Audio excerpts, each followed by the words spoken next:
ټیک ټاکره سارا خټک ټیک ټاکرې په نوم سره یو بدبخته په ټیک ټاک راځي او د نارینه غونته کې حرکتونه کوي.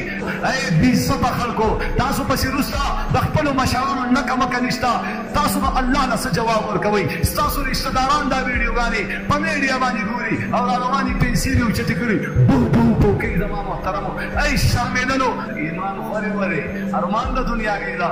نن د پیسو دپاره خلکو ایمانونه خرڅ کړه که خرڅ نه کړه؟ نن د پیسو دپاره خلکو د عزت نوپټي وغورځولې کوي نه غورځولې. نن د پیسو دپاره نوجوان د نالۍ خټې راوړي په مخې تپي چې څوک لایک راکړي، څوک یو شعر راته چې کوم دی تحفه کې راولېږي، دې د په ټیک ټاک باندې ناست وي. ای شرمېدلو، بېدیګر صاحب رحمت الله علیه په ارمان د دنیا نه لاړو. بار یې دا خبره کوله، لس کاله بعد تاسو به خپل آینده نسل وګورئ. په ایمان وایه خبره رښتیا شو که رښتیا نه شوه؟ رښتیا شو که رښتیا نه شوه؟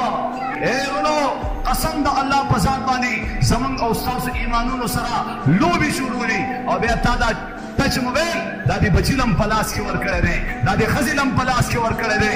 زما محترمو، لږه که د کور دا دیوالونه دي، دې ته بیا څه ضرورت دی؟ زمونږ د پښتنو زیات عزتونه چې خراب شو د دې ټچ موبایل د وجې نه خراب شو. زما محترمو، دا ترېنه واخله، تمانچه ورکړه، بچیه ما شوټ که ما کیسه به ختمه شي. ما شوټ کا، بچې جاری دي، زړه دې خدای ټک وچي. موبایل مه ورکوه، موبایل مه ورکوه. د الله په ذات مې دې قسم وي، نه چې نن 99% دین زموږ د ژوند نه ووتو، 99% خلک د الله د ذات نه منکر شو، 99% خلک د قبر د عذابونو نه منکر شو، 99% خلک قرآن دروغ ګڼي، انبیا دروغ ګڼي، بخاري شریف ته د دروغو نسبتونه کوي. زما محترمو، په ایمان وایه د سوشل میډیا برکت دی که نه دی؟ دی که نه دی؟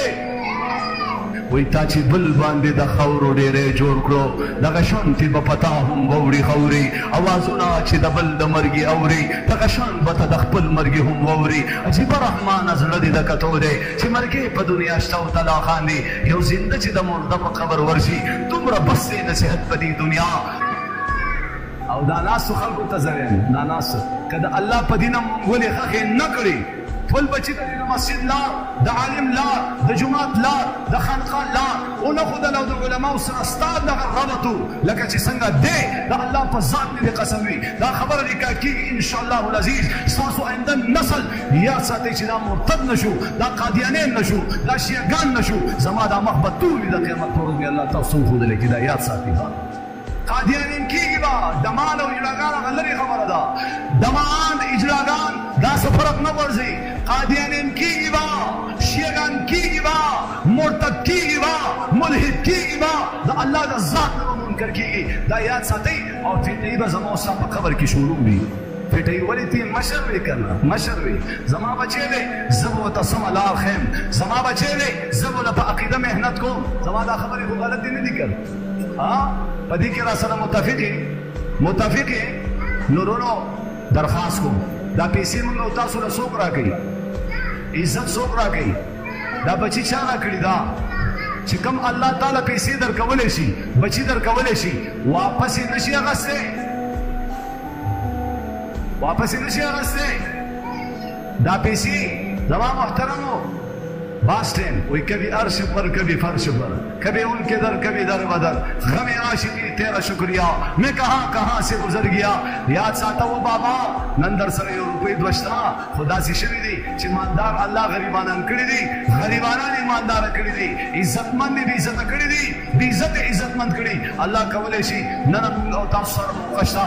زما اراده، زما جذبه، زما نیت او محبت دا دی چې انشاءالله زه به خپل تن من، زه به خپل مال، خپل اهل او عیال انشاءالله د الله په دین قربانوم. انشاءالله په دې کې به تاسو ماله سات راکوئ، انشاءالله راکوئ به انشاءالله. زما محترمو، زه به ستاسو بچو ته دین ښیم، حیا ښیم، ستا اهمیت او مقام ښیم.